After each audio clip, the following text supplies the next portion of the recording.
এই দেখেন এখানে কিন্তু আমি গাছ কেটে রাখছি, ঠিক আছে? তো এখানে যখন গাছ কেটে রাখছি, তো ওই গাছটা তো সুরে নিয়ে যাবে নাকি? আমি কি করছি দেখেন, এই সুর ঠেকানির লাইয়া এই যে দেখেন, এটা হয়তো আপনারা চিনবেন না, আবার অনেকে চিনবেন, ঠিক আছে? এটা কি দেখছেন? এটারে আমরা গ্রাম অঞ্চলে বলি বেঙ্গল, মানে বল্লার উপরেরটা। বল্লা কামড় দিলে হয়তো আপনার এই বেশিক্ষণ ব্যথা থাকে না, হয়তো আপনার আধা ঘন্টা 1 ঘন্টা থাকে। আর এটা কামড় দিলে 7 দিন ধরে ব্যথা করে, এবং কি মানুষ মারা যাওয়ার সম্ভাবনা বেশি থাকে, ঠিক আছে? তো এই দেখেন আমি এখানে থুয়ে দিছি, এই কাঠগুলি থুয়ে দিছি, কারণ চুট থেকে বাঁচার জন্য এই কাঠগুলি থুয়েছি। আর বর্তমানে কিন্তু এই যে এই গ্রাম অঞ্চলের বাড়িঘর, মানে এই যে দেখাচ্ছি, দেখেন সৌন্দর্য বাড়িঘর আর কি, সুন্দর, খুব সুন্দর বাড়িঘর আর কি। তো এটা দালান, এটা পুরানো ওই কোটার ঘর আর কি। এই যে এখানে ছিল, এটা বর্তমানে ভেঙে ফেলা হয়েছে। আরও দেখাচ্ছি আপনাদেরকে।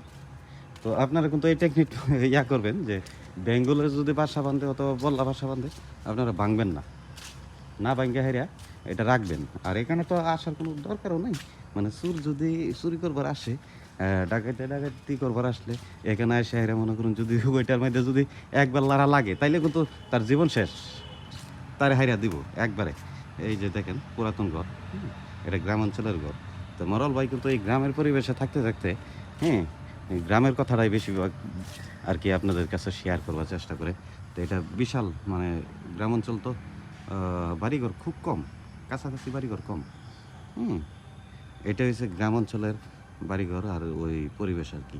তো কেমন হইলো, হ্যাঁ, ভিডিওটা আপনারা একটু শেয়ার করে এটা সবাই আর কি দেখায় দেন, হ্যাঁ। আর সাথে থাকেন, এত ব্লগ তো করি না, কারণ ভিউ কম হয়, এই জন্য আর কি আমরা ব্লগ ভিডিওটা আমরা কম করি। এই যে আরও আছে পুরাতন বাড়িঘর, মানে 2 তলা বাড়িঘর, হ্যাঁ। এটি কিন্তু অনেক আগের, 1988 অথবা 90-এর, এই 90-এর বাড়িঘর হবে আর কি, এইগুলি, আনুমানিক বলছি আর কি। তো এই বাড়িঘর কিন্তু খুব ভালো, ওইখানে থাকা আর ঘুমানো আর কি খুবই একটা আরামদায়ক আর কি।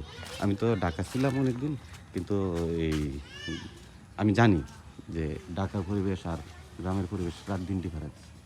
এই দেখেন কলা ধরছি কেমন হয়েছে আর কি। তো সবাই লাইক কমেন্ট করেন, হ্যাঁ। আল্লাহ হাফেজ।